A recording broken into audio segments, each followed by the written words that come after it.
গাজীপুরের টঙ্গী সরকারি কলেজ ছাত্র আন্দোলনে শহীদদের স্মরণে দ্রোহের গান ও কাওয়ালি সন্ধ্যা অনুষ্ঠানে হামলার ঘটনায় মামলা করা হয়েছে। এই মামলায় 40 জনের নাম উল্লেখ করে এবং অজ্ঞাত 10 থেকে 12 জন সহ মোট 52 জনকে আসামি করা হয়েছে। শুক্রবার টঙ্গী পশ্চিম থানায় এই মামলা হয়। এই ঘটনায় এখন পর্যন্ত 2 জনকে গ্রেপ্তার করা হয়েছে।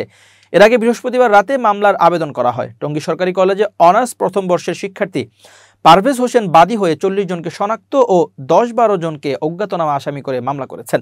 মামলা সূত্র জানায়, বৃহস্পতিবার বিকেলে টঙ্গী সরকারি কলেজের সাধারণ শিক্ষার্থীদের উদ্যোগে কলেজ মাঠে বৈষম্য বিরোধী ছাত্র আন্দোলন সব শহীদদের স্মরণে দ্রোহের গান ও কাওয়ালি সন্ধ্যা অনুষ্ঠানের আয়োজন করা হয়।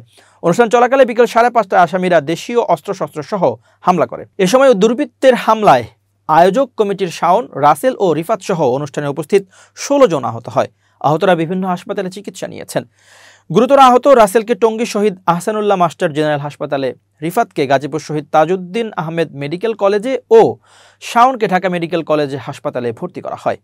এর মধ্যে 3 জনের অবস্থা আশঙ্কাজনক। পরে উত্তেজিত ছাত্র জনতা 2 জনকে আটক করে থানা পুলিশের কাছে সোপর্দ করে। মামলায় আটককৃত আসামিরা হলেন টঙ্গী আউচপাড়া এলাকার জালালউদ্দিনের ছেলে সালাউদ্দিন সাদিক ও খাপাড়া এলাকার এনামুল হকের ছেলে মামুন মিয়া। তারা ছাত্রলীগের কর্মী বলে দাবি বাদী পক্ষের। আয়োজক কমিটির সংশ্লিষ্ট আবু হানিফ কালের কণ্ঠকে বলেন, বৈষম্য বিরোধী ছাত্র আন্দোলনে অংশগ্রহণকারীদের আয়োজনে ও শহীদদের স্মরণে দ্রোহের গান ও কাওয়ালি অনুষ্ঠানের আয়োজন করা হয়। বিকেল 5:30টায় একদল সন্ত্রাসী হামলা চালিয়ে আমাদের 16 জনকে আহত করে। এ সময় হামলাকারী 2 জনকে আটক করে পুলিশের সোপর্দ করা হয়। টঙ্গী সরকারি কলেজের অধ্যক্ষ রফিকুল ইসলাম বলেন, বিভিন্ন গ্রুপের ছাত্র জনতা মিলে একসঙ্গে অনুষ্ঠান করার চেষ্টা করেছিল।